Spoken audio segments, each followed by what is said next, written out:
welcome to Studio Bovine. Today we have Danielle Weary from the University of British Columbia. Welcome in the studio. Thank you very much. You've been giving a keynote presentation about what we do in science and the gap that we have in really bringing it in practice and how benchmarking can help related to animal welfare. Can you briefly explain what you researched? Well, I think one of the big frustrations for researchers is we collect all this beautiful data and then it never ends up being adopted by farmers.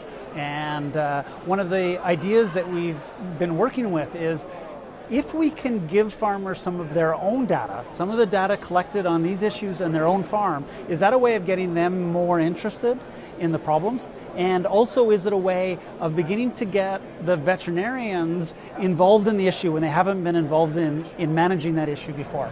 And what kind of data did you collect? Well, today I was talking about two different problems that we've been looking at. One is this big issue around cow comfort, how to build better barns basically for cows, and how that translates to improved leg health, so both hock injuries and lameness. So that's one important problem. And the other one, which we were talking about, and this is brand new research, is work on managing the dairy calf. So the dairy calves especially are hard sometimes to get the dairy farmers interested in. I mean, they're working very hard to produce the milk, and the calf is not going to produce milk for a long time.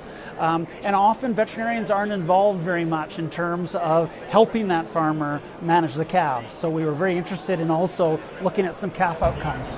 Yeah, and what can you tell about when you go to a farm and you present the results of their data compared to their neighbors, for example, or at least the people in the region? What do you see? What happens? Well, I think this is one of the reasons why the farmers themselves have been very receptive to this. So we have farmers calling us up so that they can participate in these trials, and that's because they just don't normally have access to this data. So, for example, with lameness, in a sense you think every farmer would know if he has lame cows, but actually it's hard to measure lameness properly to get good, and it requires really somebody who's trained in lameness assessment to do that. And so the farmers have been very interested in getting good quality data on their lameness rates. We've also been collecting things like line time, other kinds of measures of cow comfort that they don't have access to. And so they've just been interested in seeing where they are. But as you said, of course, they're also really interested in seeing how they do relative to the others in their region. So we always give data not in relation to the whole country, but really in relation to people that are facing the same situation, the same economics, the same geography, the same challenges. Have you seen improvements, like once you show the data and then what happens next to really improve that part of the animal well-being?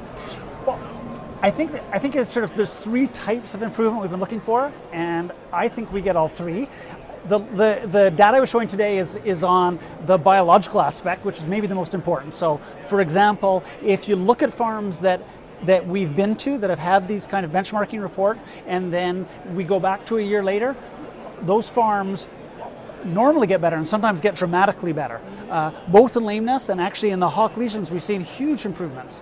So that's one type of outcome, obviously very important to the cows. But two other longer term outcomes I think are maybe just as important.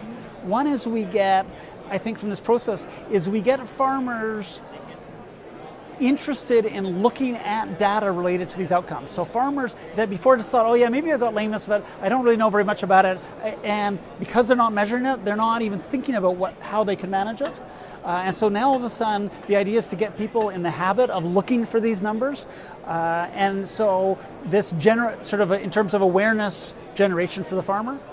And the other bit, of course, is getting the veterinarians involved in these issues. So, and maybe this is a problem with today's practice. I mean, more and more the veterinarians are called in just to, let's say, deal only with reproductive issues on the farm. And this is a frustration for the vets that know they can help the farmers in other ways. And so this bit of using benchmarking as a way of all of a sudden, so for example, with the calf project, we got the vets collecting data, for example, failure of passive transfer rates on the calves. The vets are out there taking the blood. The vets come and give a report showing where that farm sits in terms of failure of passive transfer. And all of a sudden, the vet's sitting down with the farmer, and they're talking about passive transfer and calf health. and this is a conversation that they've never had before with that farmer. Yeah. And so it's a longer term, maybe. Yeah. Exactly. And do you think it requires like special communication skills from the vet perspective to really get the farmer change what he or she has been doing? Well, I mean, I think this is a dance we all have to learn, right? And every veterinarian is different, every farmer is also different.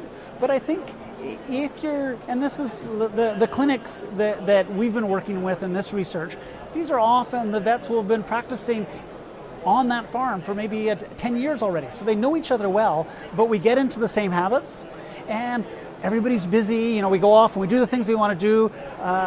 And so this is also an opportunity of maybe just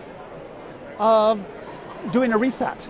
Let's start looking at some new kinds of measures and generating a new type of conversation. And one of the things I think that was the veterinarians really enjoyed that were participating with us is that they took this time out of their schedule to sit down with this piece of paper, and they just had coffee with the farmer for half an hour. And that just opening up the time to do it. Everybody does it in a different way, but as soon as the time was there, and it's not sort of staring at you and say you're doing a bad job. It's just looking at the numbers and then seeing what the numbers have to say. And often it was the farmers or the farmer's family that was leading the discussion about their own ideas, about things they wanted to change. Okay, beautiful. My final question, the vets who are watching this interview, what can they do themselves to start doing this in their own practice? Well, I mean, I think the take-home message for us is that we've been really interested in these two outcomes, in issues around lameness and issues around calf care, especially failure of passive transfer, but also calf weight gains. And so these examples worked really well for us. But I think the whole benchmarking process really could work for whatever challenge that you want to work on as a clinic. And so it's basically, and the reports don't have to be very fancy, but you have to be giving the farmer something that they didn't know already, and showing those farmers where they sit relative to, for example, maybe your other clients in your practice. So again, in some cases, this might be data that you might already even be collecting in your clinic. And it's really also this taking some time to open up the space to have a conversation with your clients that you haven't been having so far. Thank you very much for your insights. Thanks very much. Thank you for watching Studio Bovine, and hope to see you again.